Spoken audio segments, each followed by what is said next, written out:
Hello, my name is Douglas Bloch. I'm an author and depression counselor. Welcome to your Depression Recovery channel, where each week we talk about practical tools and coping strategies for healing from depression and anxiety.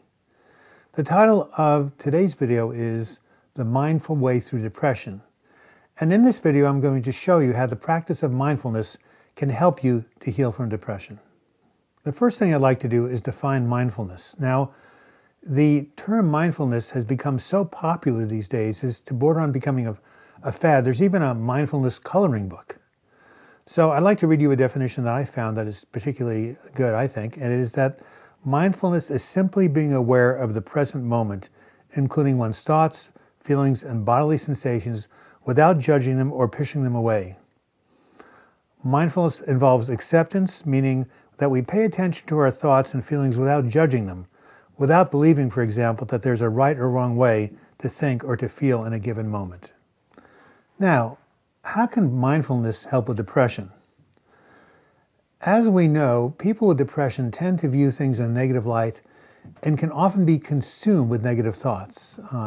These may be thoughts about the past, why did I do that stupid thing, or thoughts about the future, I'll never get well, how will I ever escape this, or thoughts about the present, especially negative self-esteem thoughts like, I'm a loser, I'll never get it right, I can't believe what a jerk I am, all these self-put-downs. And by doing this, by focusing on these negative thoughts over and over again, you simply dig yourself into a ditch, which is almost impossible to escape from. Now, of course, it's not impossible to escape from negative depression thoughts. It's very possible, and there are many techniques that can help you do this, like cognitive therapy. Well, here we're going to talk about mindfulness. So when you are in a mindful state and you notice these negative thoughts coming up, what you do is simply notice them and don't grab onto them, don't push them away, just notice them without judgment. Now, there are various visual images you can use to help yourself out on this. I like the idea of imagining there are clouds just passing by in the sky and drifting away. Or some people like the idea of using leaves falling into a river from a tree and floating downstream. Other people like the idea of using trains going by in a train track, or thoughts and feelings going by on a conveyor belt. Any image that you pick like this that helps you is a good thing to do. Now the idea is to let your thoughts come and go without trying to push them away or grab onto them. You can learn to experience your thoughts and emotions as passing events, not as the truth of who you are or what the future will be. As you practice mindfulness over time, actual physical changes will occur in your brain. Indeed, some studies show that mindfulness increases the activity in the area of your brain associated with positive emotions while decreasing the negative one. Another study shows that mindfulness is as effective as antidepressants in helping with depression and controlling relapse.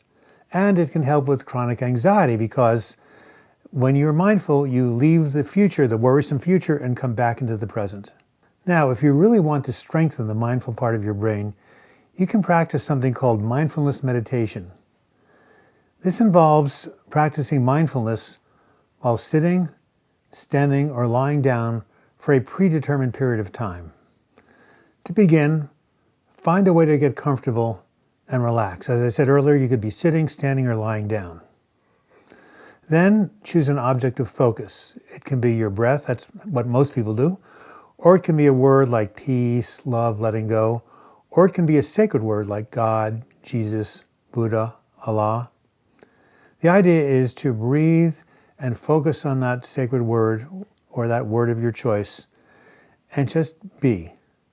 Now, you'll notice your mind starts to wander. You may think of something, have feelings come up, feel a bodily sensation, or a memory may come up. Whenever that happens, just gently bring your focus back and keep up the meditation. And this will happen over and over again. You'll focus, you lose your focus, and you bring it back to your word or the breath or whatever you're choosing to focus on. And just do this throughout the whole process until the time period is up. You can spend any amount of time practicing mindfulness meditation, 5 minutes, 10 minutes, 20 minutes, any way you can fit into your day. And over time, mindfulness will become another tool in your depression recovery toolbox.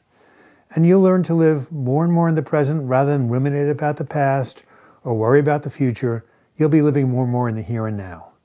And remember, the present is the only time we have and the only time we can really do anything to change our lives. Right here and now is the only time there is. This has been Douglas Bloch. Thank you for watching this video. I hope you learned something from it. If you want to leave your comments for me or give me feedback, you can leave comments in the comments section, or you can email me, douglasbloch@gmail.com. If you want to learn more about my work, you can click on the photo during the closing credits. You'll be taken to my channel where you can subscribe, or click on the book, Healing from Depression. You'll be taken to my website. If you click on the videos, you'll be taken to the videos where you can watch them right now. And until we meet again, I wish you the best in your mental health recovery. Thank you.